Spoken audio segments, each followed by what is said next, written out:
Bueno, Nelson, bienvenido a una aventura humana. Estoy contento de que estés con nosotros y estoy seguro que vas a poder compartirnos cosas interesantes que van a poder inspirar a las personas que nos están escuchando y que buscan navegar esta aventura humana con un poco más de bienestar, con un poco más de calma, con un poco más de confianza.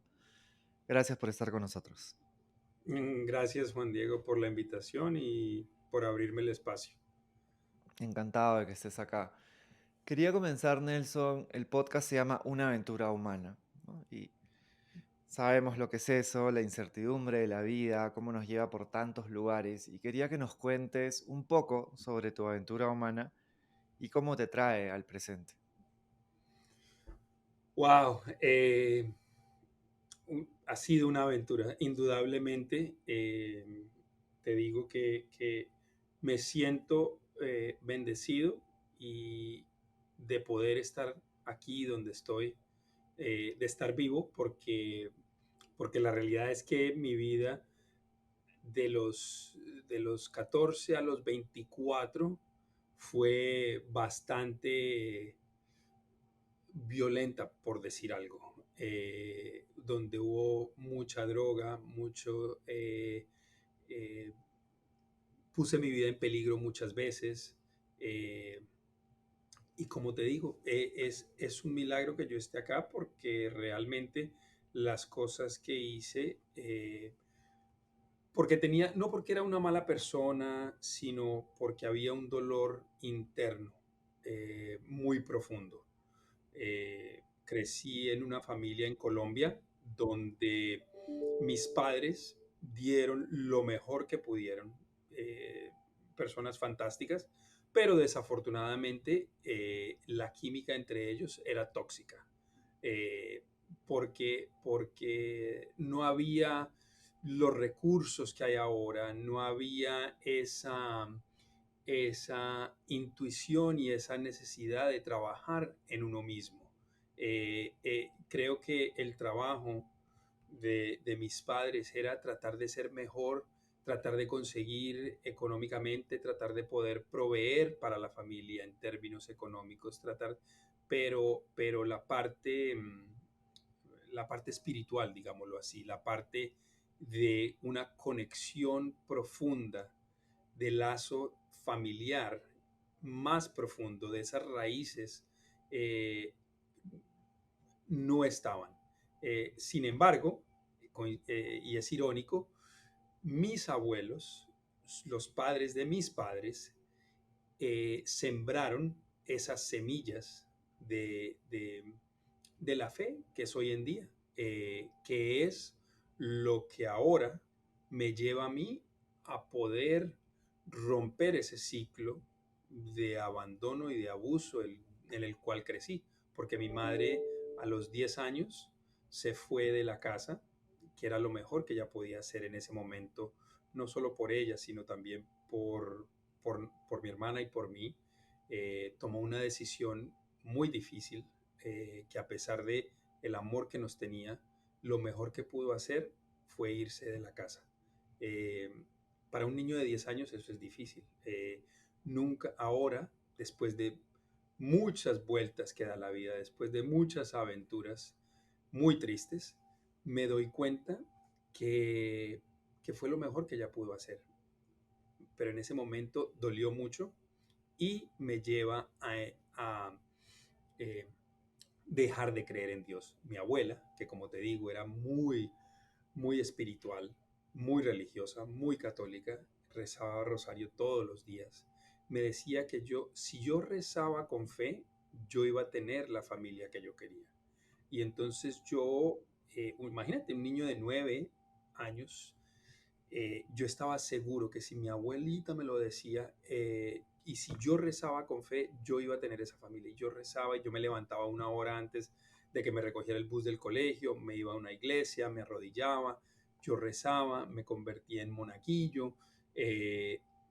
Y entre más rezaba, como que más peleaban mis padres, hasta que a los 10 años mi mamá se va de la casa. Cuando esto pasa y yo estoy haciendo todo esto, yo digo, o Dios no existe o no tiene tiempo para mí. Y ahí tomé la decisión de no creer más, de no ir más a la iglesia y de darle la espalda a, a todo eso. Pasan 30 y pico de años y hoy en día no hay un domingo que yo no vaya a misa. Y a veces trato de ir todos los días. Mis hijos, mis 4 hijos y uno que perdimos, que está en el cielo, eh, pues, nunca han visto nada de lo que yo vi cuando crecí. Eh, Hoy no solo me he perdonado a mí, he podido perdonar a mis padres, he podido perdonar a mi madre porque nos dejó cuando yo tenía 10 años y eso fue algo con lo que luché toda la vida y fue algo con lo que ella misma luchó toda la vida. Y es ese remordimiento y esa culpa de madre. Y ella trató de hacer todo lo posible. Y como te digo, muchas veces eh, económicamente, tratando de económicamente tapar ese y tratar de llenar ese vacío en la parte económica. eh, pero el mejor regalo que me pudo dar mi madre fue hacer las paces con mi padre antes de morir, en un momento que fue indescriptible, donde lloré como un bebé a los 30 y pico años de edad, cuando mi mamá y mi papá se dieron un abrazo cuando ella estaba en su lecho de muerte. Esa es la aventura que me ha traído aquí a los 24 años. Estuve al borde de la muerte y afortunadamente terminé en un tratamiento de drogas y alcohol donde una persona, donde un terapista, que aún es mi amigo hoy en día, que lo considero un sabio en la materia de conocer al ser humano, eh, me preguntó que, que cómo había sido mi infancia. Yo ya había estado en un tratamiento, o sea, este era mi segundo tratamiento.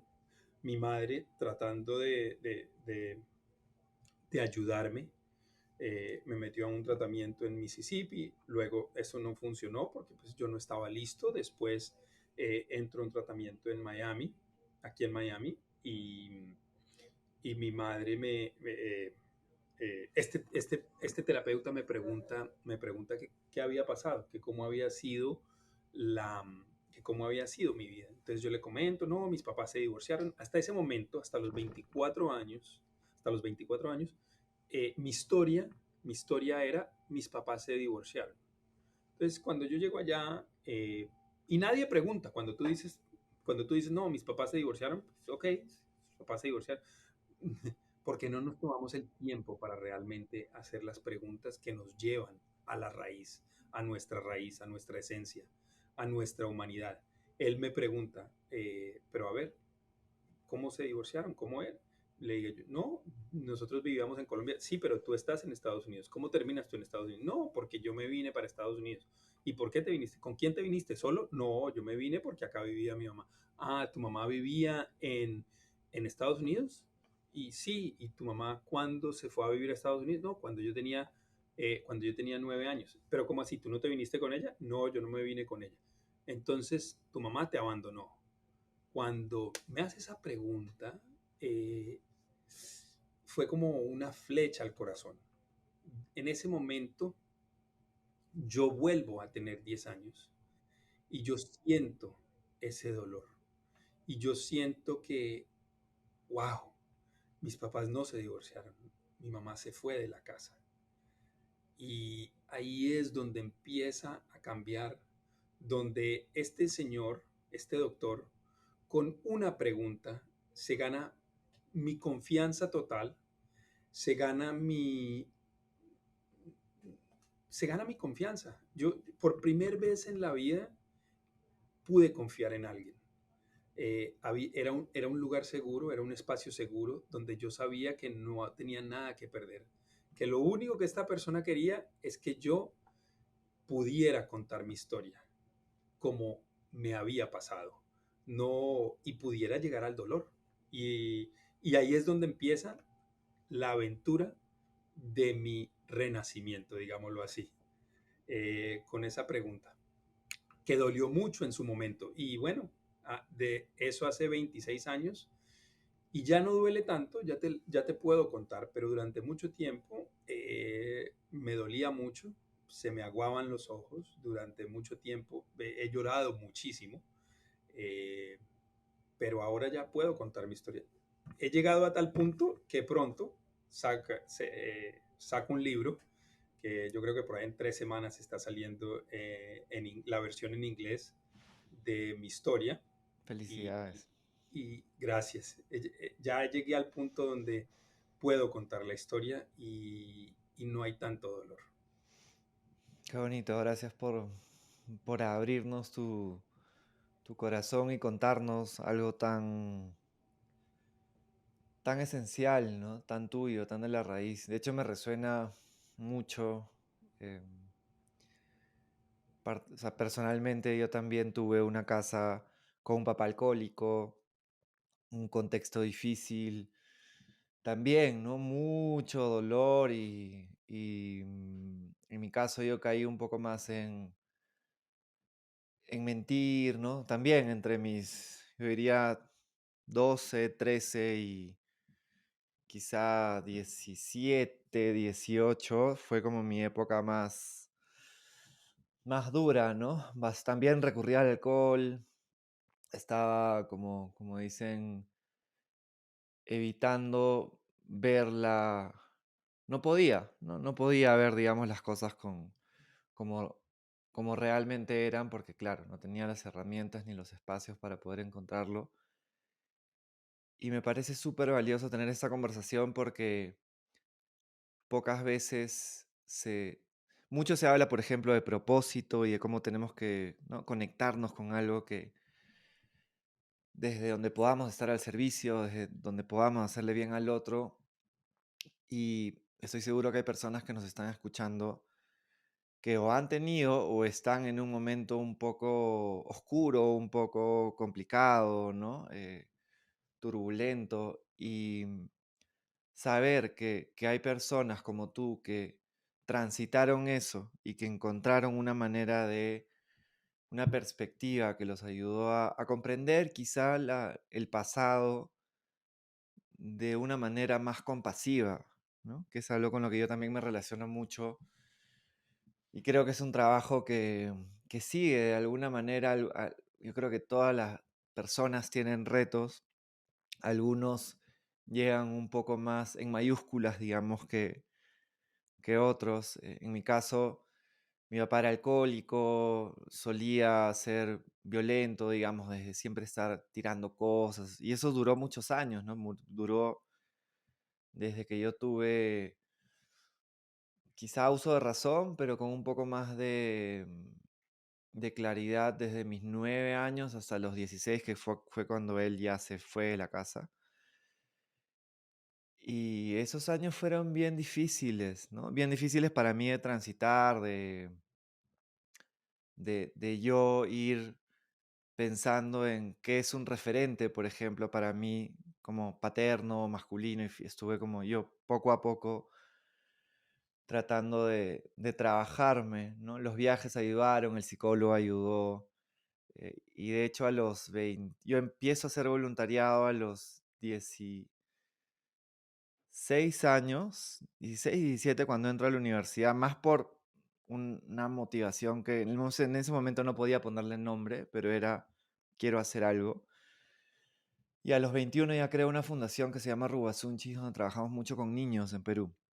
Y es desarrollo socioemocional, es justo darle este espacio seguro que a mí me hubiera gustado tener, ¿no? Entonces es bonito como yo la visualizo, a veces o me la imagino como fundir un metal para construir otro, o como la alquimia, ¿no? O como la magia, donde a veces tú pones en una pócima cosas duras que te han pasado y con eso creas maravillas. Y quería preguntarte, conectando un poco esto de la historia personal con el propósito, con lo que a ti te prende, con la manera en la que tú puedes contribuir con los demás. ¿Cómo crees que se conecta la historia personal de uno. Bueno, yo creo que así como tú que has tenido tu aventura y que has transitado por el dolor y que has pasado por el dolor, creo que hay uno de mis poetas favoritos, Rainer María Rilke, dice, de la misma forma que lo grande es grande, lo pequeño no es pequeño. Uno muchas veces, especialmente cuando tú creces en casa de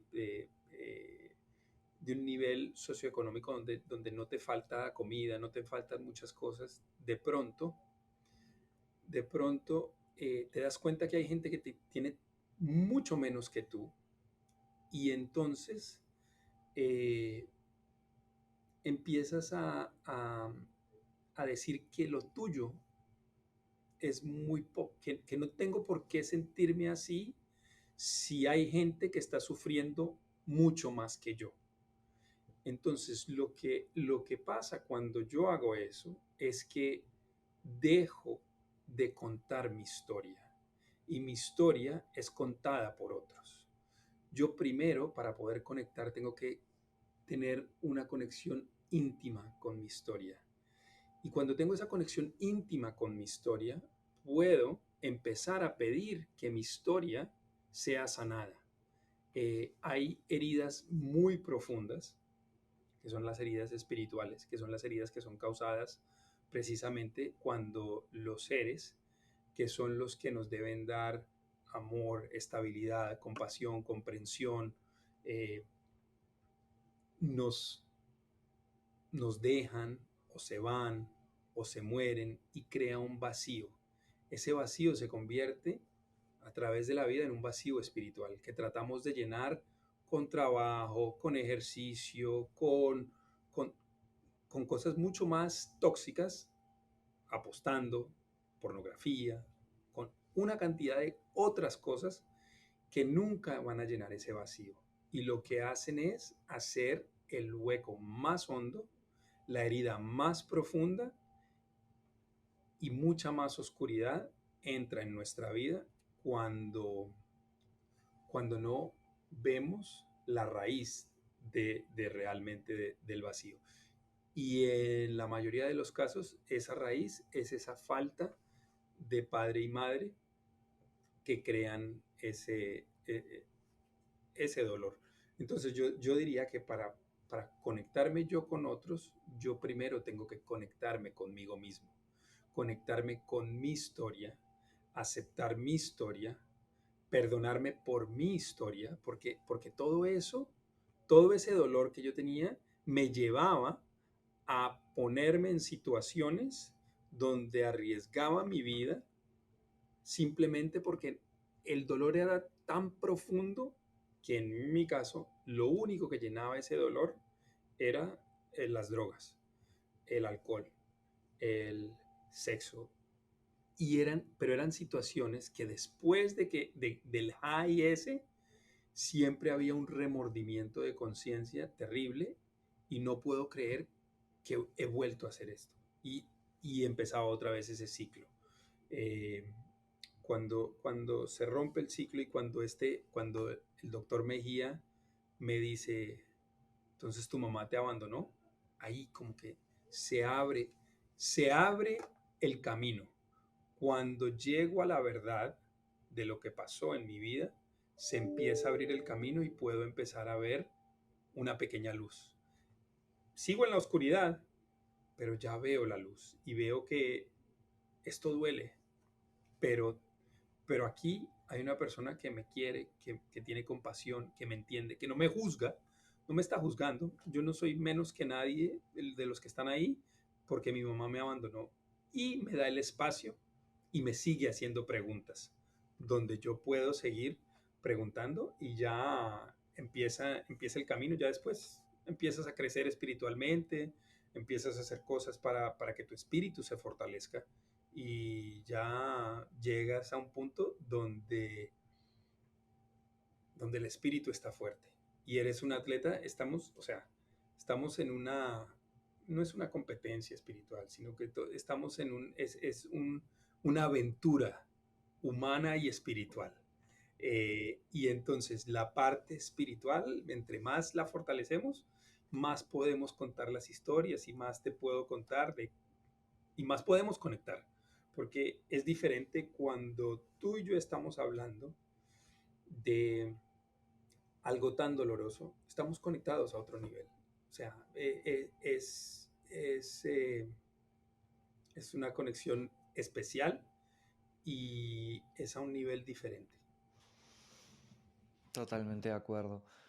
Ha dicho muchísimas cosas que me han resonado, ¿no? Este vacío espiritual que uno trata de llenar de otras formas que están afuera y que al final te terminan incrementando este vacío. La importancia también de nombrarlo, ¿no? De nombrar, por ejemplo, en mi caso, bueno, yo sí quería que mi papá se vaya porque era muy complejo, muy complicado, muy violento, muy agresivo. Pero yo no había nombrado, por ejemplo, antes que yo crecí en un entorno violento, ¿no? Y para mí, nombrar eso fue muy importante porque me ayudó a eso, ¿no? Como a recuperar un poco mi historia, ¿no? Y a decir, sí, yo crecí en ese entorno y por eso es que, bueno, a veces también venían psicólogos a hacerme encuestas, entrevistas por la organización social y yo hablaba y hablaba y hablaba y, bueno, el psicólogo también iba desarrollando y ahí fue claro, yo lo que busco dar, ya no solo a través de la fundación, sino a través de justo, acabo de publicar un libro también que tiene un capítulo Calma tu mente y que busca que otro es más autoestima, otro es más confianza, entonces siento que es como un libro desde donde yo me podría estar hablando, ¿no? Incluso a ese joven adolescente que le faltaba autoestima y no lo sabía, que le faltaba confianza y no lo sabía, que no tenía herramientas para calmar su mente y tampoco lo sabía. Y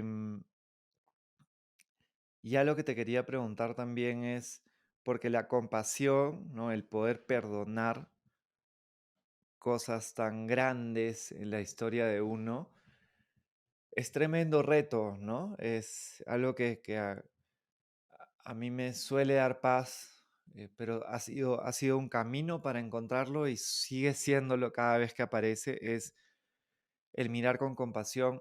Incluso, por ejemplo, a mi papá, que fue una persona así, muy perdida por el alcohol, falleció a los 55 años, producto de todas las malas decisiones que tomó. Pero si ves más en la raíz, él estaba haciendo lo mejor que podía con las herramientas que tenía a mano y con la crianza que había recibido y con el entorno que frecuentaba, digamos, de alguna manera. Y eso me costó tiempo primero perdonar años. Y cuando ya perdoné, una buena amiga me dijo estas verdades incómodas a veces y fue, a ver, ya, ¿no? Lo has perdonado, pero todavía te falta bastante camino para agradecer, ¿no? Yo me acuerdo que en ese momento yo me molesté todavía, ¿no? Era más chico, ¿no? Y, y lo descubrí en el camino. De hecho, yo lo pude perdonar después de que falleció, ¿no? Cuando él, esto no lo he contado prácticamente nunca, pero cuando él está en el hospital, ¿no? Y ya está, digamos, yo ya intuía, me habían dicho que tenía para 6 meses, yo intuía que no iba a estar más de unos días. Yo no pude ir a abrazarlo, ¿no?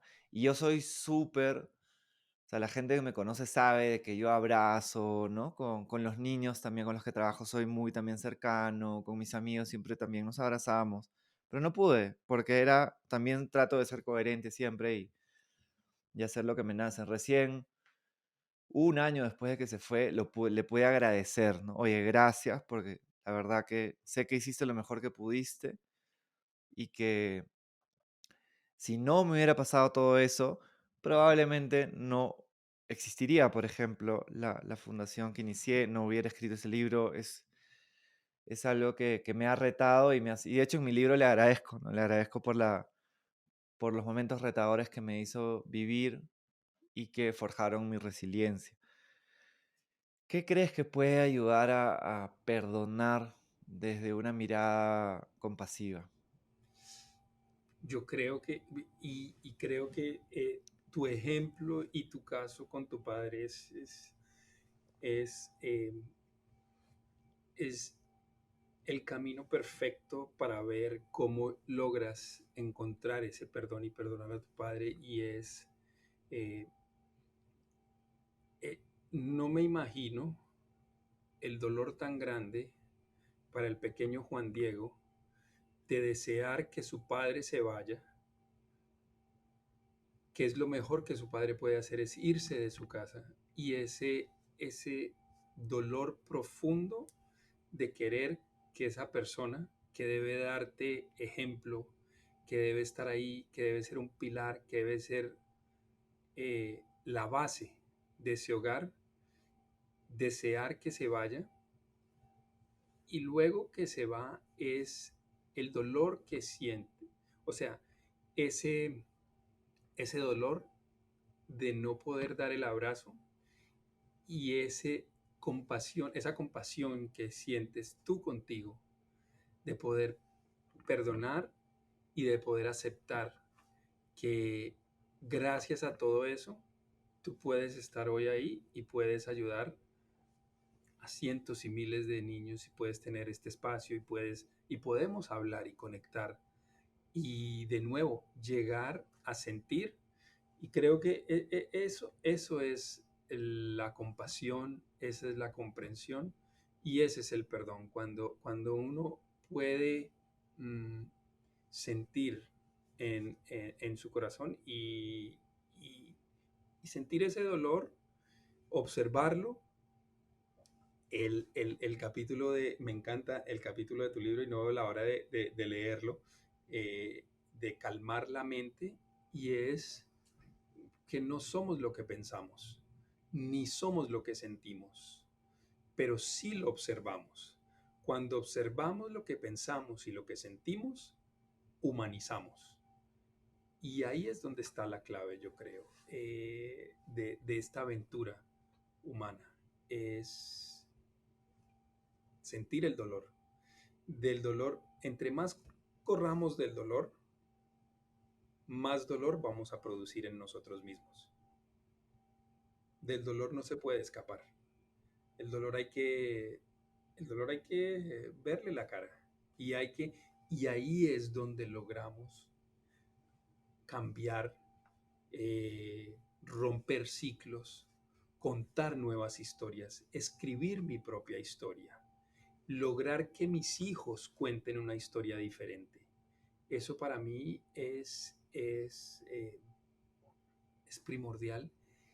Y en mi caso, todo esto sí yo hago un poco, pero como dije al principio, es un milagro. Todo esto, donde yo estoy, viene por gracia de Dios. O sea, cuando hablamos de la parte espiritual, hablamos que humanamente yo no puedo hacer lo que Dios hace por mí. Y eso lo creo porque me doy cuenta en mi vida, en la aventura que he vivido. Hoy, a los casi 50 años que cumplo la próxima semana, estoy totalmente agradecido y me siento bendecido de poder tener la fe, y de que lo que yo hago es muy poco. Fuera de levantarme y fuera de hacer el ejercicio que hago y todo eso, Mm, qué bonito. Gracias por compartirlo. Y me resuena mucho también. Yo también creo mucho en Dios y también me alejé, ¿no? También me peleé en un momento. Un amigo cercano se murió cuando era chico y eso hizo que, ¿no? Que me distancie y también creo que es, bueno, siento lo que me nutre, ¿no? El poder también confiar y encomendarme, ¿no? A Dios. Y me parece súper potente también esto de cambiar la narrativa. Ya lo que se me venía a la mente, porque cuando cuando he tenido ya en los últimos años, ¿no? Retos vinculados a compasión, vinculada a mi pasado, me han ayudado mucho las personas que me rodean. Em, Eso es lo que hay ahora, claro. Yo ahora tengo, o sea, mi núcleo de amigos es pequeño, y creo que cada uno está en su propia aventura, pero compartimos quizá esta autenticidad, este hablar desde el corazón, como estamos haciendo ahora, ¿no? Desde lo sincero, desde también lo que cada uno ha podido trabajar en sí, que lo puede compartir con otros. Y me ha ayudado bastante cuando necesitaba esa perspectiva de, oye, a través de una pregunta, ¿no? Es como te hicieron a ti. Yo esa pregunta que me comencé a hacer en un momento, por ejemplo, era, ¿cómo ha sido la crianza de mi papá? ¿Cómo ha sido su historia?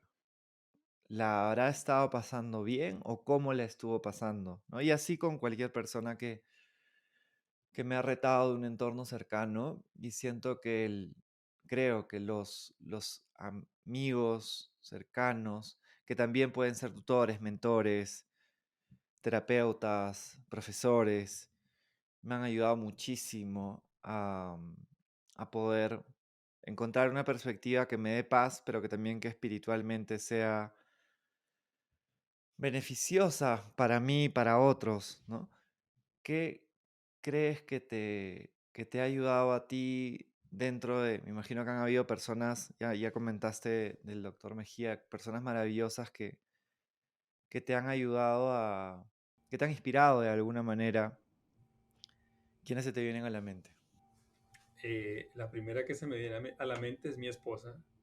Eh, ella historias totalmente diferentes.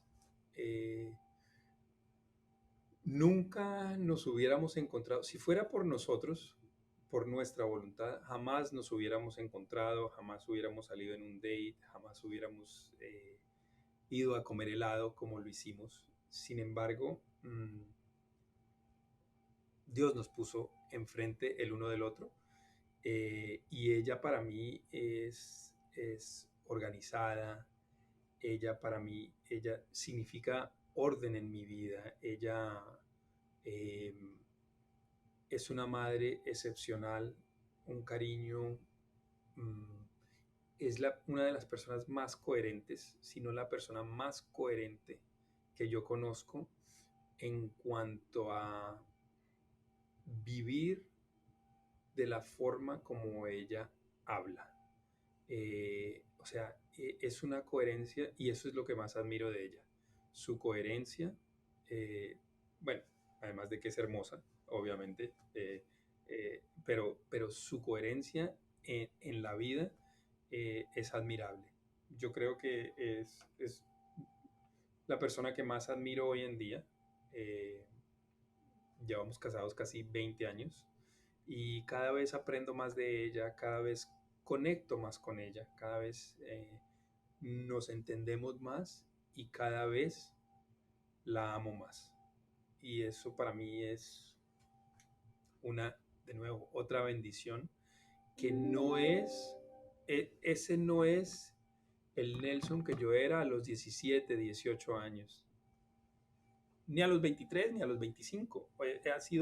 Ha sido un camino que, que he recorrido y obviamente todo empezó con el doctor Mejía y han habido muchas personas, pero también mi núcleo de amigos es pequeño y, y cada día es como que se cierra más y está limitado a personas que realmente conectan y hablamos del corazón. O sea, pues, o sea, uno conoce mucha gente y hay muchos eh, conocidos, pero realmente ese grupo íntimo es pequeño, donde, donde hay confianza y donde hay la capacidad de poder hablar de, de corazón a corazón. Yo creo que tengo un amigo que fue el que me invitó nuevamente a, a ver mi religión, mi fe católica, que estuve alejado, odié a los curas, odié a la iglesia, odié a Dios por muchos años, y fue a través de un amigo que me invitó a ver otra vez qué realmente significa ser católico, qué significa, por qué la iglesia, por qué todas estas cosas. Y esa es otra de las personas que admiro, es David Fernández, y hoy en día tengo otros amigos así, que me han abierto los ojos y me han ayudado a caminar, y son como tu amiga que te dice, bueno, ¿cuándo vas a empezar a agradecer? Como estos amigos que te dicen así, que como que, hey, que pregunte, como en inglés le diría, mind your own business.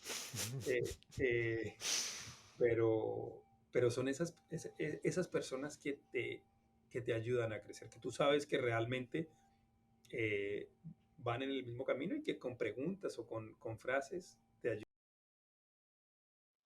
Mm, totalmente. Para mí se me viene la frase como un seguro de vida, ¿no? Buenos amigos que te ayudan a ver las cosas como te va a hacer bien. O sea, es una perspectiva que te va a hacer bien en un largo plazo y en un momento puedes ni siquiera entenderlo. Quería preguntarte, Nelson, tú ahora, bueno, esta inspiradora, maravillosa, profunda aventura que nos has contado, ya te trae al presente, ya tienes también 4 hijos. ¿Qué crees que es importante para cultivar autoestima en una persona, ¿no? Para que pueda nacer con los pies bien puestos en la tierra y con la seguridad de lo que... Yo diría que de los 0 a los 5 años, darles amor incondicional. Amor todo el tiempo. Sí, mira, con nuestra primera hija es chistoso. A veces la ciencia, no sé, enferma más que cura. Cuando nació, mi primera hija tiene 16 años. Hace 16 años te decían que si tu hijo lloraba, había que dejarlo llorar, que a tu hijo no lo podías dejar dormir en la misma cama contigo porque eso creaba cosas. Y eso lo decían varios libros. Yo, yo no quería, yo quería ser un padre diferente, quería estar ahí siempre, y entonces me dediqué a leer mucho acerca de cómo criar a los hijos. Entonces dejé llorar a mi hija, les llegué hasta el punto de cerrarle la puerta del cuarto nuestro cuando ella ya caminaba una noche, quería pasarse a nuestra cama, yo le cerré la puerta con seguro y ella lloraba por fuera, se quedó dormida en la puerta. O sea, eso es crueldad. Yo, con qué, o sea, me duele contarlo, pero lo hice pensando que la ciencia sabía. Uno sabe más que la ciencia. Hay una intuición, y cuando tú dejas, obviamente yo ya no consumía drogas, ya no hacía nada, cuando tú ya estás en otro, tú, cuando ese ruido se disminuye, la voz interior, que es la voz de Dios, se hace más clara. Y yo diría que con nuestros demás hijos hemos dado muchísimo amor. Entonces, como te digo, de los 0 a los 5 es, si llora, cárguelo. Si quiere dormir contigo, que duerma contigo. Ya ninguno de nuestra hija menor tiene 9 años y nunca, de vez en cuando se pasa a dormir a la cama nuestra. Ya ahora lo extrañamos. Ahora extrañamos eso, pero creo que para el autoestima es el amor incondicional, y que la mamá esté ahí siempre. Para mí, la mamá es una pieza clave. Nada como la mamá, nada como el amor, el cariño, la disciplina de la mamá, nada como la constancia, la coherencia de una madre es incomparable, y creo que nadie más que una madre puede dar lo que da una madre.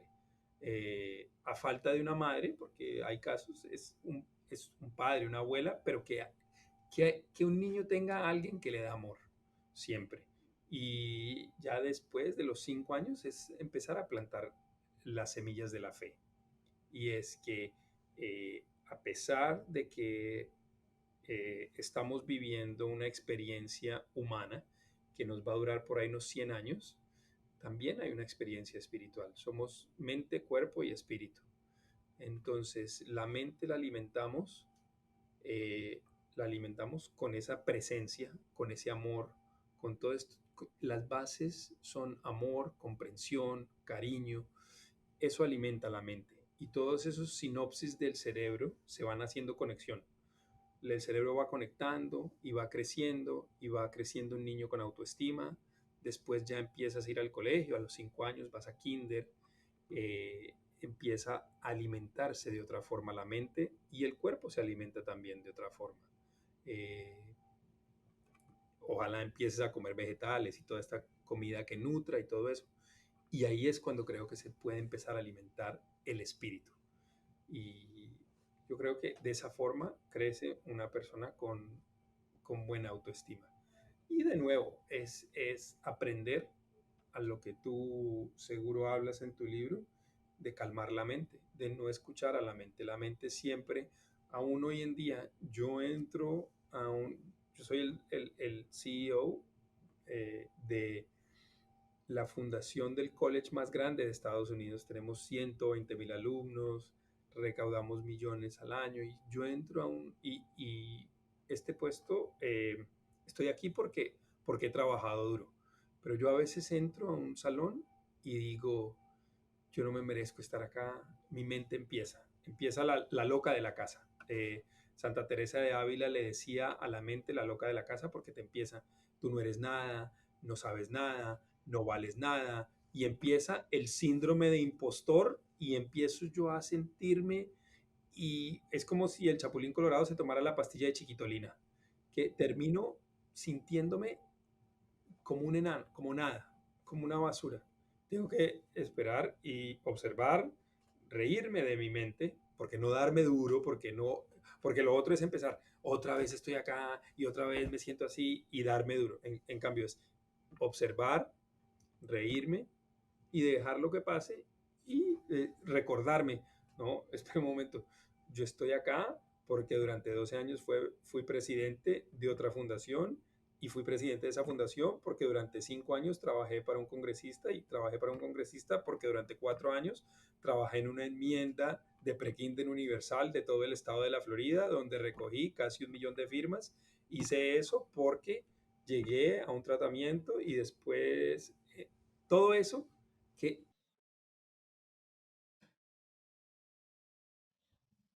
Mm, Gracias por lo que nos compartes. Hay elementos importantísimos, creo. El amor incondicional, que es, yo lo veo a veces como estar en el presente, ¿no? Es algo de lo que se habla bastante, pero muchas veces se entienden hasta cosas distintas, ¿no? Por algunos términos, o la empatía, ¿no? La empatía también a veces es de lo que se habla tanto y que muchas veces cuando se trata de llevar a la realidad hay un poco de distancia, digamos, frente a lo que otras personas podrían entender por empatía, ¿no? Y el amor incondicional es algo que a mí también me resuena muchísimo, que trato de, de que sea, por ejemplo, uno de los pilares en nuestro trabajo también con niños. Y que es difícil, ¿no? Porque en muchos casos yo trabajo también con adultos, con mamás, con papás, y hay que desaprender mucho, ¿no? Para no condicionar ese amor, ¿no? Para no es, mira, te amo porque haces esto, te amo porque te portas bien, te dejas de portar bien, te dejo de amar, ¿no? Te dejo de hablar, te castigo. Es tremendo regalo que se le puede dar a un niño. El desarrollo espiritual también, ¿no? Sabemos lo importante que puede ser eso para tener las raíces bien puestas, ¿no? Y no nunca cuestionar tu valor y esto que has mencionado de recordar tus logros y eso te ha traído al presente. Tú estás acá porque tantas horas, tantos años dedicados con, ¿no? Con pasión, con entrega, con profesionalismo y eso creo que es algo que también se ejemplifica, ¿no? Hay un término que a mí me encanta, de hecho estuve hace poco, bueno, ya terminé una tesis que estaba haciendo de gerencia social y la hice estudiando qué había sucedido con mujeres jóvenes de la fundación con la que trabajamos, que empezaron como niñas en el proyecto y que hoy día estaban teniendo una vida, digamos, conectada con su propósito, estudiando carreras universitarias o ya habiendo terminado, contribuyendo con su comunidad. Y el factor más importante, bueno, la madre, lo que tú mencionabas, es también el pilar, digamos, que a mí me parece valioso porque muchas veces, no sé si tú lo has visto, pero en proyectos sociales se suele, y si es una madre que viene de un contexto socioeconómico más bajo que las fundaciones, por ejemplo, algunas personas que están en los tomadores de decisiones o en políticas públicas o los que miran a veces al proyecto y lo deciden, dicen, no, la mamá pues no está muy educada, a veces hasta no ayuda porque no sabe bien cómo es la educación, a veces es un discurso, ¿no? Y claro, lo que salió ahí fue que la mamá fue un pilar de soporte emocional, de fuente de motivación y que es clave. Y el segundo pilar eran tutores de resiliencia, ¿no? Justo que podría ser, o sea, son personas que te ayudan a desarrollar la resiliencia, que podría ser si hay tutores explícitos como un terapeuta, como un doctor, y hay tutores implícitos, que puede ser el papá, puede ser la mamá, puede ser un amigo, puede ser un voluntario, pero básicamente lo que hacen estas personas es facilitan la autoestima desde la interacción, desde estar ahí, ¿no? No es que te transmiten un conocimiento, simplemente ellos existen a tu costado. Y creo que es algo que también puedo percibir de ti, ¿no? El hecho de que tú estés ahí al costado de tus hijos también hace que seas un tutor de resiliencia. Quería preguntarte, Nelson, nuestra pregunta de cierre es que te imagines al Nelson de 14, 15 años que te está escuchando ahora, ¿no? Porque seguramente hay otros jóvenes que están dentro de ese rango y que le des un consejo, perspectiva, idea, mensaje que crees que lo puede ayudar a navegar esta aventura humana que se le viene hacia adelante con un poco más de quizá bienestar, calma, autoestima.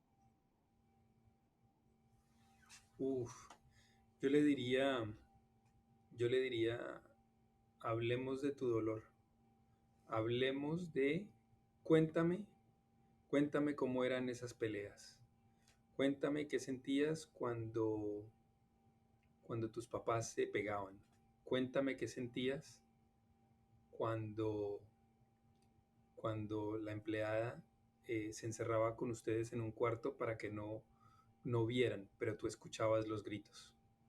Cuéntame qué sentiste cuando tu mamá se va. Cuéntame qué sentiste la primera noche que se fueron de la casa. Cuéntame, hablemos del dolor. Yo iría profundo y, y ayudaría a que ese Nelson de 14 años empezara a llorar mucho más pronto. Porque los niños sí lloran, los hombres sí lloran. Los únicos que no lloran son los que crecen en el desierto y sus almas se convierten en un desierto, porque el alma que no recibe el agua de las lágrimas jamás va a crecer. Hermoso regalo que nos has dado. Y sí, me resuena mucho, ¿no? Hablar del dolor y permitirse llorar también, ¿no? De hecho, yo también lloro y me conecto con mis emociones, por más, digamos, como incómodas que puedan resultar en el momento, pero no lloré por mucho tiempo. Ujú. Creo que quizá aprendí a llorar o me permití llorar a los, qué sé yo, 19, 20, 21, por ahí llegó la primera vez, ¿no? Entonces, qué importante que nos compartas esto, es un regalo. Bueno, Nelson, ha sido realmente he disfrutado muchísimo, he aprendido con esta conversación. siento que también nos hemos conectado desde nuestras aventuras, desde los momentos dolorosos que hemos vivido y que hemos sublimado y que nos han traído al presente. Gracias nuevamente por compartir desde tanta autenticidad, con tanta generosidad. Creo que cuando uno hace eso es cuando realmente se pueden sembrar semillas que crezcan en otras personas y que sigas gestando el cambio con tantas personas, que sigas ayudando tanto a estudiantes, a futuros estudiantes, a profesores y a tu familia. Gracias por Gracias. acompañarnos. Muchas gracias, Juan Diego. Gracias por el espacio y también no veo la hora de leer tu libro y de seguir aprendiendo también. Gracias. Ya te llegará pronto y yo también voy a estar muy atento al tuyo apenas salga. Muchas gracias, un abrazo grande. Gracias.